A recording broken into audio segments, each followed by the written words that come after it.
ಕಣ್ಣೆದು Kannada ಚಕ್ರವರ್ತಿಗೆ, hat trick ಹೀರೋಗೆ, century ಸ್ಟಾರ್ಗೆ, ಪ್ರೀತಿಯ ಶಿವಣ್ಣಗೆ ಮತ್ತೊಮ್ಮೆ thank you. ಗೀತಕ್ಕ ತಮಗೂ ಕೂಡ ತುಂಬ ಹೃದಯದ ಧನ್ಯವಾದಗಳು.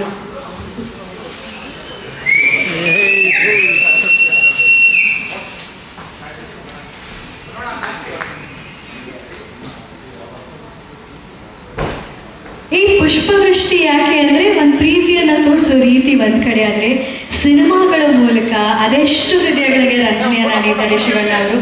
ಈ ರೀತಿ ಕಾರ್ಯಕ್ರಮಕ್ಕೆ ಬರೋದ್ರ ಮೂಲಕ ಎಷ್ಟು ಕಲಾವಿದರಿಗೆ ಸಪೋರ್ಟನ್ನು ಕೊಟ್ಟಿದ್ದಾರೆ ಶಿವಣ್ಣ ಅವರು. ಅದಕ್ಕೆ ಈ ಪ್ರೀತಿಯ ವಿಜಯ್ ಸರ್ ಅವರು.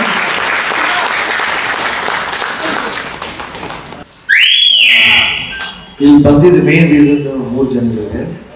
ಒಂದು ಕೃಷ್ಣ ಸಾರ್ಥಕ್, ಜಗದೀಶ್ ಅವರು ಮತ್ತು ವಿಜಯ್ ಜನ. ಯಾಕಂದ್ರೆ ವಿಜಯ್ ಬಿಡಿ, ನಾವು ಆಕ್ಟಿಂಗ್ ಅಂತ ಬಂದಾಗ, ಒಂದು ಆಕ್ಟರ್ ಅಂತ ಬಂದಾಗ ನಮ್ಮ ಸಿನಿಮಾ ಇಂಡಸ್ಟ್ರಿನೇ ಒಂದು ಕುಟುಂಬ ಅಂತ ಅಪ್ಪಾಜಿ ಅವರು ಹೇಳ್ತಾ ಇದ್ರು. ವಿಜಯ್ನ ನಾನು ಆಲ್ಮೋಸ್ಟ್ ಒಂದು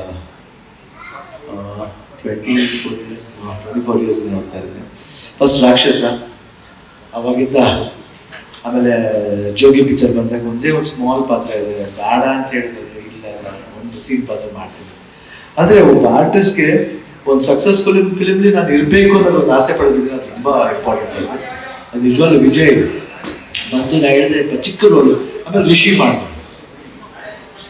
ಅದಾದಮೇಲೆ ಈ ಕರೆಕ್ಟಾಗಿ ಅವರು ದುನಿಯಾ ಒಂದು ಸಿನಿಮಾ ಸ್ಟಾರ್ಟ್ ಮಾಡ್ತಾರೆ. ಆ ಸಿನಿಮಾ ಮುಹೂರ್ತ ಕರೆಕ್ಟ್ ಬರೀತಾರೆ, ಅದು ರಾಂಗ್ ಟೈಮಲ್ಲಿ ಬರ್ತಾರೆ. ಅಪ್ಪಾಜಿ ಹೋಗಿದ್ದು 2ನೇ ದಿನಕ್ಕೆ ಬಂದ. ನನಗೆ ಒಂಥರ ಮನ್ಸು ಕಷ್ಟ ಆಗುತ್ತೆ. ಇಂಪ್ರೆಷನ್ ನೋಡ್ಬಿಟ್ಟು ಭಾಳ ಖುಷಿ ಆಯಿತು. ತುಂಬ ಚೆನ್ನಾಗಿದೆ ಸೂರಿ, ಭಾಳ ಪ್ರಾಮಿಸಿಂಗ್ ಆಗಿದೆ, ಬರಬೇಕು ಅಂತ ಆಸೆ ನಿಮ್ಗೆ ಗೊತ್ತು. ಅದು ಅವ್ರು ಹೇಳಿದ್ರು ಇಲ್ಲ ಅಣ್ಣ ನಿಮ್ಗೆ ಸುಮ್ಮನೆ ಬಂದು ಕೊಡಬೇಕು ಅಂತ ಅನಿಸ್ತು, ಕೊಟ್ಟೆ. ಅದಾದಮೇಲೆ ಸಿನಿಮಾ ರಿಲೀಸ್ ಆದಮೇಲೆ ನಾನು ಥಿಯೇಟ್ರಿಗೆ ಹೋಗಿ ನೋಡಿದ್ದೀನಿ ಸಿನಿಮಾನ. PVR ಥಿಯೇಟ್ರಿಗೆ ಹೋಗಿ ನೋಡಿದೆ. ಆ ಸಿನಿಮಾ ಭಾಳ ಖುಷಿ ಆಯಿತು. ಅಲ್ಲಿಂದ ದುನಿಯಾ ವಿಜಯ್ ಜೊತೆಲಿ ಲೂಸ್ ಮಾದ ಇನ್ನೊಬ್ರು ಆರ್ಟಿಸ್ಟ್ ನನಗೆ ತುಂಬಾ ಇಷ್ಟವಾದ ಆಕ್ಟರ್ ಅನ್ನೋದಂದ್ರೆ ಲೂಸ್ ಮಾದ. ನಾನು ಭಾಳ ಫೇವ್ರೇಟ್ ನನಗೆ. ವಿಜಯ್ ಜೊತೆಲಿ ಅವರಷ್ಟು ಅಷ್ಟೇ ತುಂಬಾ ಪ್ರಾಮಿಸಿಂಗ್ ಮಾಡಿದ್ರು. ಅವ್ರದ್ದೇ ಸಿನಿಮಾ ಅದು, ಅವ್ರದ್ದೇ ಸಿನಿಮಾ ಭಾಳ ಅದ್ಭುತವಾದ. ನಾನು ಹೇಳಿದೆ 100% ಇದು ಯಾವ ಮಟ್ಟಿಗೆ ಹೋಗುತ್ತೆ ಅಂತ ಗೊತ್ತಾ. ಆ picture first picture state award ಬಂತು ದುನಿಯಾ ವಿಜಯ್ಗೆ. ಯಾಕೆ ನಮ್ಗೆಲ್ಲ ಓಮ್ಲಿ ಬಂತು, 25 ಸಿನಿಮಾ ಆದ್ಮೇಲೆ ಬಂತು. ಬಟ್ ಫಸ್ಟ್ ಸಿನಿಮಾದಲ್ಲಿ ಅವ್ರು ಸ್ಟೇಟ್ ಅವಾರ್ಡ್ ಸಿಕ್ತು. ಭಾಳ ಖುಷಿ ಆಯಿತು. ಒಂದು ಪ್ರಾಮಿಸಿಂಗ್ ಒಂದು ಆ್ಯಕ್ಷನ್ ಹೀರೋ ಅದು. ಅದಾದಮೇಲೆ ಅವ್ರದ್ದೇ ಆದ ಒಂದು ಇದರಲ್ಲಿ ನೆಕ್ಸ್ಟ್ ಡೈರೆಕ್ಷನ್ ಎಂಟ್ರಿ. ಅದು ಡೈರೆಕ್ಷನಲ್ಲಿ ಫಸ್ಟ್ ಫಿಲ್ಮ್ ಸಲಗ. ಆ ಸಿನಿಮಾದಲ್ಲಿ ನಾನು ಅಪ್ಪು ಇಬ್ಬರು ಇತ್ತು. ಆದರೆ ಇವತ್ತು ಅಪ್ಪು ನಮ್ಮಲ್ಲೇ ಇರೋದ್ರಿಂದ ನಾನು ಅಪ್ಪು ಜೊತೆ ಸೇರಿ ಬಂದಿದ್ದೀನಿ ಈ ಸಿನಿಮಾ. ಹೇಳ್ತಾರೆ 1 ವರ್ಷ ಎಷ್ಟೇ ವರ್ಷಗಳಾದರೂ ಇದನ್ನ ಎಲ್ಲ ಹೋಗಿದ್ದಾರೆ, ಊರಿಗೆ ಹೋಗಿದ್ದಾರೆ, ಬರ್ತಾನೆ. ಆ ನೆನಪಲ್ಲಿ ನಾವು ಕಾಯೋಣ ಅಷ್ಟೇ. ನಾವು ಇಲ್ಲ ಅಂತ ಅನ್ಕೋಬೇಡ. We should not.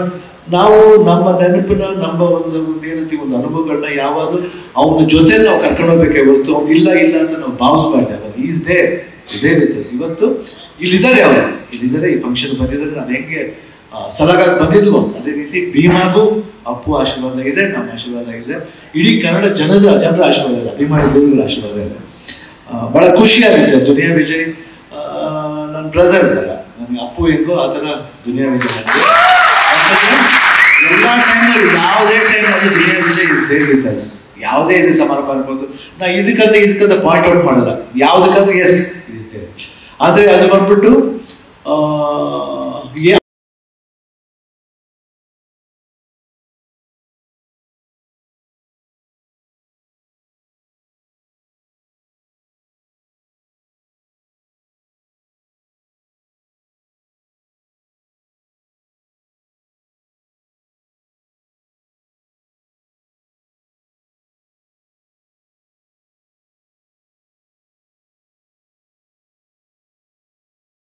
Best. Jagadish all the best. ಈ ಪಿಕ್ಚರ್ ಒಳ್ಳೆ ಯಶಸ್ಸು ಕಾಣಲಿ ಅಂತ ನಾನು ಅದರಲ್ಲಿ ಪ್ರಾರ್ಥನೆ ಮಾಡಿ ಇಡೀ ಭೀಮಾ ಚಿತ್ರತಂಡಕ್ಕೆ ನನ್ನ ವಂದನೆಗಳು ಹಾಗೂ ಶುಭಾಶಯಗಳು. All the best.